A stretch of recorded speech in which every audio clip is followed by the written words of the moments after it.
বলছেন না আমরা কমিশন খাই না। এটা যেন ঠাকুর ঘরে কে আমি কলা খাই না।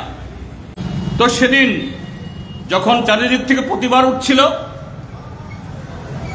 একজন সাংবাদিক বন্ধু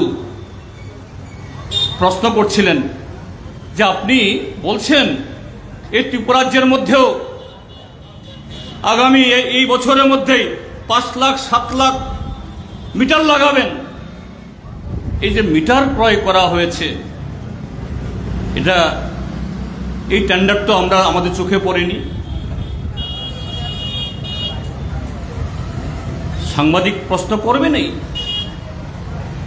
তিনি উল্টো বলছেন না আমরা কমিশন খাই না।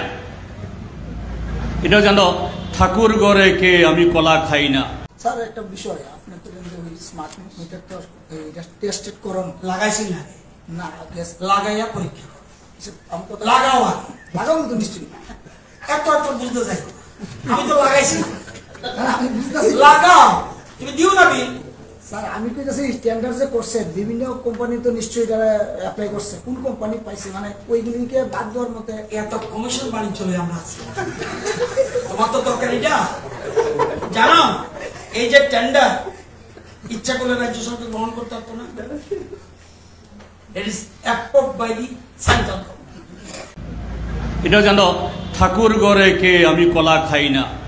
না আমি বলছি না, আমাদের হাতে এরকম কোনো প্রমাণ নেই যে না এই যে স্মার্ট মিটার যে কোম্পানি থেকে কিনেছে ত্রিপুরাজ্যের মধ্যে সমস্ত ক্ষেত্রেই তো এখন কমিশন, এরকম কমিশন খেয়েছেন এরকম অভিযোগ আমি এখনই আনছি না। কিন্তু মন্ত্রীর উত্তর দেওয়ার কায়দা, তার যে প্রতিক্রিয়া,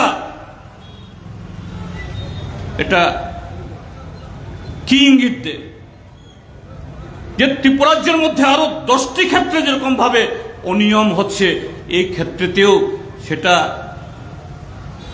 হচ্ছে না। ফলক করে বলা যাবে